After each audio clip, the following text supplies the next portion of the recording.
What's up, traders? So we're wrapping up another trading day. The markets were a little bit slow. Small caps were also a little bit slow. We were primarily looking at BBI all day, but it was just so choppy, and I didn't really feel that perfect setup that I wanted to get in and get aggressive. So that ended the day with no trades in our challenge account. We did, however, close our SPCE swing trade, which is in our challenge account, but I'll go ahead and throw SPCE on the charts and just talk about that trade very quickly. We got out of space almost at the all-time high right before it crashed, 27%.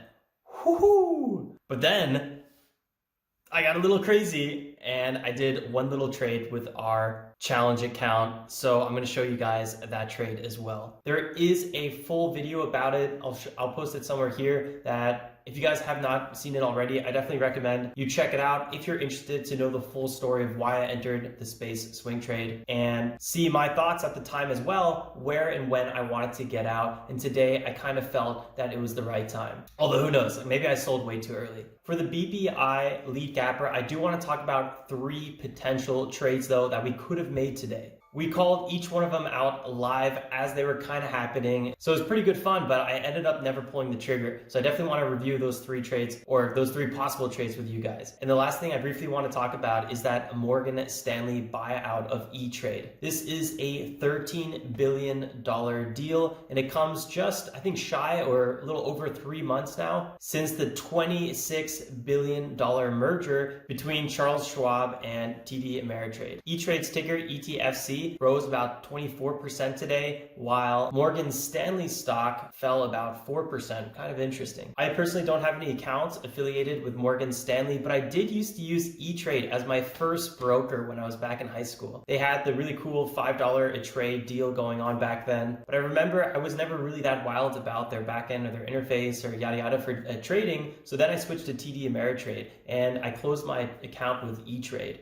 But I do know there's a lot of traders that do use E-Trade, and I don't know a lot of traders that use Morgan Stanley. So I think Morgan Stanley wanted to reach into the space of retailer investors, especially the new, younger retail investors a little bit more, and that's probably why they wanted to do an acquisition with E-Trade. I think generally it's good news for retail investors like us because it's more competition between the 2 big giants, which as of lately has been great for the retail investor. Just think about first Robinhood came in with their $0 trading fees, and then all the big platforms in the States followed suit. So that was really, really cool. And that's a big reason why I got back into day trading small caps, because it's just so cheap and you can grow a small account much easier than in the past. In the past, I would have never done a small account challenge trading with just $1,000 because those fees would have ate me alive. It'll be pretty interesting to kind of follow this merger, see how it goes, see what stuff comes out of it. I did watch a little report about it today, and I was pretty surprised to learn that Morgan Stanley only made about 4% of their revenue from commission trading. While I think TD Ameritrade, it was about 25%. I think that really goes to show that Morgan Stanley did not have a big clientele of retail traders. And that's a big reason why I think that this acquisition actually makes a lot of sense, because Morgan Stanley really wants to dip into this potentially very profitable space, because as somebody's just starting out with stocks and building their long-term portfolios, once you stick with a original broker, original bank, sometimes you get a little comfortable and maybe lazy and you don't switch that easy. So getting young new clients, I think, is a great and smart move from Morgan Stanley. I'd love to hear your guys' thoughts about them. Definitely leave them in the comments below. But for now, let's go to the charts. Let's talk about space and let's talk about BBI. And like always, guys, don't forget to hit that like button. And if you're new here, don't forget to subscribe. I would love to have you join the channel. Jesus, let's go to the charts. All right, guys, this is SPCE. This is the intraday chart. Right up here, we have the 1 minute. Down here, we have the 5 minute. And then over here, we have the daily chart. This was an insane crash that happened with SPCE today. It was all the way from 42.49 all the way down to almost $30. That was just about a 27%. Actually, it was a 27% crash. And then this bounce right here, absolutely insane, 20%. And you've probably guessed it, I love dip buys and all these. So there is a little trade in here as well that I did with my challenge account that I will show you guys in just a second. But first, let's just recap how this trade went with SPCE. So let's do that on the larger chart. And this is our IRA account. Let me just kind of show you guys a little bit about this trade. So on the 13th, I think it was, we came out with a video. It was on a Thursday. I was talking about our space swing trade, why I entered it, where I bought it, where I plan to sell it, and all that fun stuff. So today I got out of the trade. I didn't really feel too much more comfortable holding it. I thought it had a chance of maybe breaking 45 on the way to 50 and before reversing. And who knows, maybe tomorrow it will do that. But for me, you know, that little bit of upside. So let's say we went from, one second here, drawing tools. Let's say we went from the high of 42, and then we went all the way to 50. That's about a 20% return. Not too bad, but you know, from the high all the way to where we dipped down to 30, where I thought could happen any moment, that's a 25% risk. So that's at best a 1-to-1 risk reward ratio at that point. I didn't really see a point to keep holding at that point, so I decided to get out. And this trade netted me 87.28% return, which is really, really nice. We made, what was that, just shy of over $700 on this trade with a tiny position size. We only had $970, I think we entered the trade. So that basically, yeah, I mean, not too bad at all for a trade. So let's quickly go here to the 5-minute chart, show you guys a little bit more. Just, you know, check out the video if you want to learn more about why I entered this trade. And because the entry on this trade was actually kind of ridiculous. I was chasing it for 2 days. I was waiting for this break above the 20. Oh, this chart's all over the place. Let me try to zoom in a little bit here.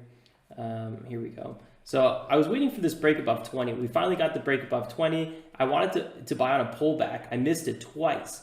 And then finally, this was really painful because I had my limit order right around here and I missed this pullback by like 20 cents. And then, you know, in this area, I was waiting for a big pullback, but then we had this really strong bounce. And I would say when a bounce is strong, there's probably a good chance that that's a reversal. So I moved up my limit order from like 21 or something all the way here. And I was like, oh, okay, I didn't get the best entry, but whatever.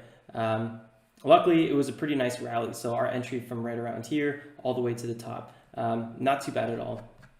And let me quickly show you guys the exit, why I got out. Actually, let's go back to the chart today. So our exit was at 42.27, and this happened on the live stream. You guys saw the live stream happen today.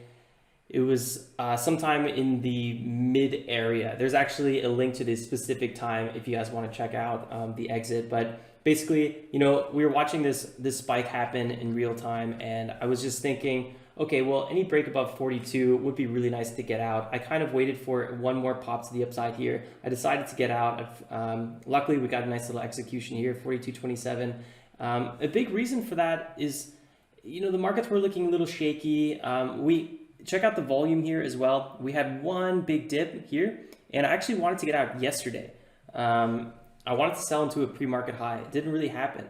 And that may be a little bit on edge. Our biggest volume candle here was on a red day. And then again, today, big volume, red day. We opened the day here on the 5-minute chart. You can see it with a big selling volume, 5-minute.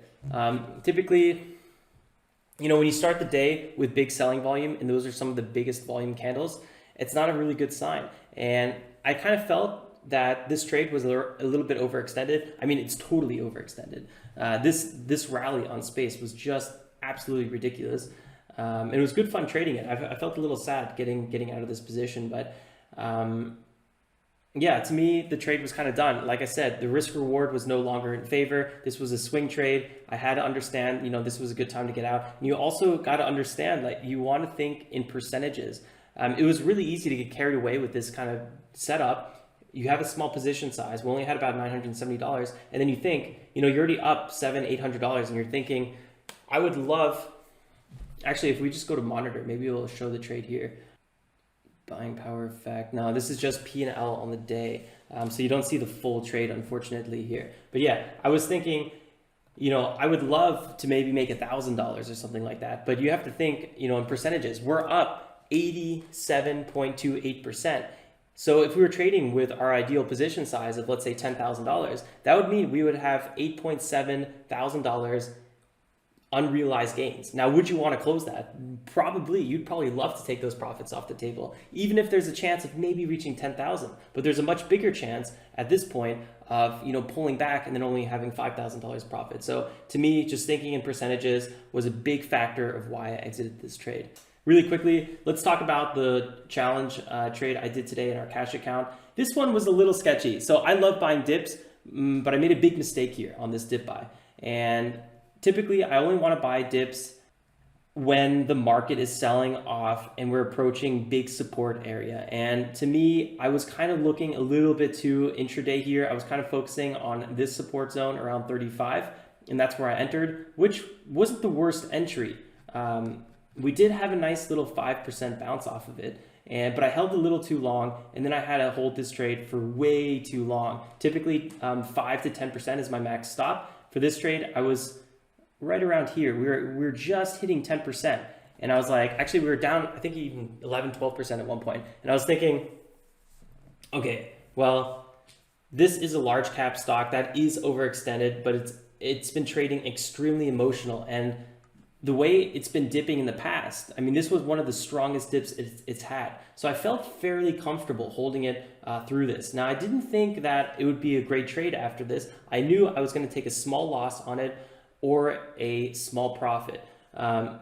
So I just kind of decided that, okay, I'm going to wait for this bounce. I'm going to see where we consolidate. I was thinking we would consolidate a little bit closer to this shoulder, closer to the VWAP. Eventually, you know, we had one last little candle here where we spiked to the upside, and I closed this position for about a 2% profit. You know, whatever. It was a pretty bad trade. And honestly, I should have got out in this bounce. We were up about 3-4% at one point. This would have been a nice little exit. And then, you know, taking this on a secondary trade, you know, making 10% in this one. This is why I don't want to trade after 11 p.m. I find that I make so many mistakes after, I mean, not 11 p.m., 11 a.m. Eastern Standard Time. At 10:30, I like to close up shop. I only want to be trading for about an hour and a half every day. For me, locally, I'm in Berlin right now. So by the time I'm trading the US markets, I'm pretty tired. And I've noticed that every time I do some trading after 11, I make really silly mistakes. And this is a classic example. I mean, this trade was not good. This is a really, really bad trade. So I hope that, I mean, I kind of preach this exact setup all the time. You want to wait for, you know, if the bounce is weak, you want to get out of the trade. Not to mention, I should have waited for a $30 bigger whole number, big reversal. But yeah, I didn't. I just entered too early. I kind of got caught up with this stock because I thought the pullback was a little too strong, which it was, but I just got in too early. I'm not going to be holding this one any longer. I'm going to be waiting for space to probably find a bottom. And then I would love to get long space again, invest into it, maybe long term. But for now, probably for the next few days, I'm going to let it cool down. Now, I might be totally wrong. I think there is a chance it might go over 50. But in the short term, I find a little bit more risk in this trade. So it probably won't be for me. So we'll see what happens. Okay, so let's just wrap up today with talking about BBI. BBI was our lead gapper, but out of the gates, it was a little bit choppy. I didn't really feel comfortable with trading it, but we had really nice volume. The only problem was it was near massive resistance. And you know how I feel when a stock is near big time resistance. I like to keep it simple. I find that's not really an area where you want to be going long. So I did not end up trading this, and you know, we kept on watching it, but it was just a little bit choppy. And at no point was I was like, this is the trade I want to get aggressive on. Like, this is the perfect setup. At no point did I feel like that. Overall, though, it was the lead capper with the biggest volume, $97 million volume, 29 million market cap, shares outstanding 8.7 million. I mean, this thing screams our criteria. It also was up on some pretty nice news. Let me go ahead and find that again. It announces phase 2 study results. That's always a really good catalyst. So good results from one of their current studies that they're doing. And apparently it was enough to drive up the stock. I think it was like 80% pre-market. Let me just go right around here and then pull up to just around here where we opened up. Yeah, 70-80% pre-market. So really nice gapper. And that leads me to where I probably should have entered this stock. Let's go quickly to BBI because the markets were still green at this time. So as we kind of break this 2.9 area, roughly 2.9, you can see a big resistance here. We had a nice run to the upside. We had our big first pullback here. We tried to break it again, pulled back, tried to break it again, pulled back, eventually broke out. This was a nice clean 5-minute breakout, right? You see it here with a 1-minute pullback. This would have been the entry. That would have been a clean 6% trade. Or if we held it past this into the market open, this could have been a really nice, 5, 10, 15, even 20% trade. So if we got this 1-minute pullback and we sold at the high of that candle, that would have been a 17% trade, and then the high overall a 23% trade. So that would have been the first way to trade this. Again, I haven't really been trading pre-market, so I don't think that would have been the trade for me, but I do like to point it out because I think that was the cleanest way to trade this one. Now let's go to the second way. This was the 5-minute pullback, 1-minute breakout. Or 5-minute breakout, 1-minute pullback. Sorry guys. Here you can see on the 5-minute chart, we have a really clean break to the upside, 5-minute pullback, and then we have again a 5-minute breakout. There's two ways I would have traded this one. So this is going to count as trade 2 and potential trade 3. We come back here. This is inside the 5-minute candle, and we form a base here. VWAP is right below, 15-minute EMA is below, biggest mover of the day. A lot of day traders are watching this one. This might have been the time to get aggressive. I don't know. It's tough to say. So buying this one near the bottom, near big support, waiting for a retest of 3.6, 3.7, and then selling into a spike. So that would have been the first trade. That would have probably been a little bit more risk averse and maybe the best trade. That would have been a 16, 17% trade, perfect entry, perfect exit. And then the last trade, which would have been really tough, and in this time it didn't work out. Well, it kind of would have worked out. So we have the 5-minute breakout, run to the upside, and we have a 1-minute pullback. That's the same situation as pre-market. So let's think about this. And okay, we're going up here. We have the 1-minute pullback, and then boom, whack. This thing goes 6% run. Quick little pullback, consolidates again, but you would have had 2-3 attempts to get out at that high. We didn't do that, and then the rest of the day, at no point did I really feel comfortable trading that one. So that would have been the 3 times I traded: pre-market 5-minute breakout, 1-minute pullback, then the base of this 5-minute pullback, and then again this potential one. So we could have had 3 trades on this. Again, I didn't really feel comfortable at any one moment trading this. All right, guys, I hope you found value in that video or this video. If you did, don't forget to leave a like. And if you're new here, definitely consider subscribing. I'd love to have you join the challenge. Let's wrap up today. I am super exhausted, so I will see you again tomorrow. Till then, like always, guys, stay safe and make some awesome trades. Ciao, ciao.